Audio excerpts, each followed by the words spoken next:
জয় শ্রীকৃষ্ণ বন্ধুরা, সবাইকে আরও একবার আদি ফ্যাশনের পক্ষ থেকে স্বাগতম। আমি আজকে দেখাবো যে ব্লাউজের ব্যাক সাইড 40 ইঞ্চি কীভাবে ব্যাক সাইড কাটিং করবে। তো প্রথমে দেখো আমি অস্ত্রটাকে নিয়ে নিয়েছি। অস্ত্রটা এদিকে রয়েছে জয়েন্ট মুখ এইদিকে, আর এদিকে রয়েছে খোলা মুখ। তো লম্বা যতটা হবে তার চেয়ে 1 ইঞ্চি প্লাস করতে হবে। যেহেতু এটা 14 ইঞ্চি ফিটিং হবে, তো আমাকে 15 ইঞ্চি লম্বাটা এইভাবে টেনে নিতে হবে উপর দিকে।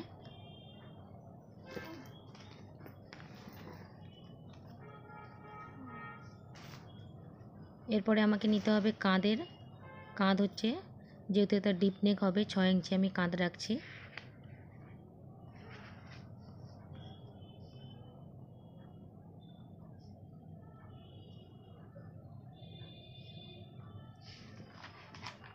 এরপরে আমাকে আরমোলের লাইনটা টেনে নিতে হবে। আরমোলটা হচ্ছে 6 ইঞ্চি নিচের দিকে নামিয়ে দিলাম।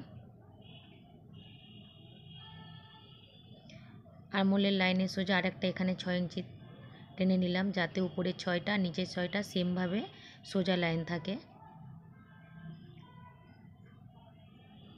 এরপরে আমাকে নিতে হবে ছাতির 4 ভাগের 1 ভাগ। যার যত ছাতি হবে তাকে 4 দিয়ে ডিভাইড করতে হবে, যেটা বেরাবে তার সাথে 2 ইঞ্চি প্লাস করতে হবে। তো 40 ইঞ্চি ছাতি, 4 10 40, 10 আর 2 ইঞ্চি প্লাস। এরপরে আমাকে কোমরের দিকে চলে আসতে হবে। কোমর নিতে হবে, যার যত কোমর হবে তাকে 4 দিয়ে ডিভাইড করতে হবে। তো 36 ইঞ্চি কোমর, তো 9, তার সাথে 1 ইঞ্চি প্লাস টেকেনের জন্য আর 2 ইঞ্চি এক্সট্রা কাপড়। এরপরে দেখো আমি 2 ইঞ্চি যে এক্সট্রা কাপড়টা রেখেছিলাম এইভাবে লাইন টেনে দিলাম সোজা করে।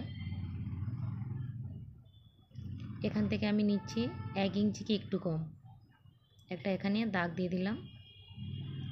এরপরে আমি শেপ স্কেলের সাহায্যে এটা আমি রাউন্ড শেপ দিয়ে দেবো।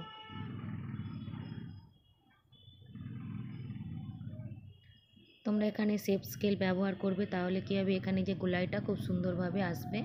আর যদি না শেপ স্কেল থাকো তাহলে এমনিও করতে পারো। এই কাঁধের দিকে আমি ভিতর দিকে একটু ডাউন করছি না, যেহেতু এটা 40 ইঞ্চি সাইজের ব্লাউজ হচ্ছে। আর এই দিক থেকে জয়েন্ট দিক থেকে দেখো আমি টেকেনের জন্য আরেকটা দাগ টেনে নিলাম 5 ইঞ্চি দূরে আর 5 ইঞ্চি উপর দিকে।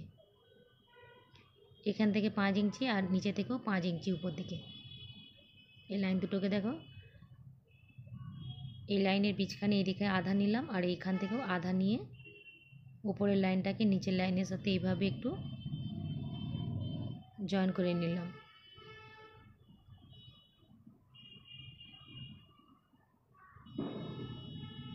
এরপরে আমি যেইভাবে দাগটা কেটেছিলাম সেই দাগ বরাবর আমি কেটে নিচ্ছি।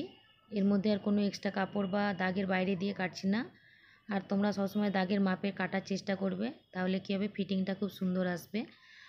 আর আমি গলার কাটিংটা করলাম না, কারণ এটার ডিজাইন মানে বুকরমে ডিজাইন করব, সেই জন্য আমি প্রথমে অস্ত্রটা কাটিং করে রেখে দিচ্ছি। যদি ভিডিওটা ভালো লেগে থাকে অবশ্যই একটা লাইক, শেয়ার আর কমেন্ট করে দিও। ধন্যবাদ সবাইকে।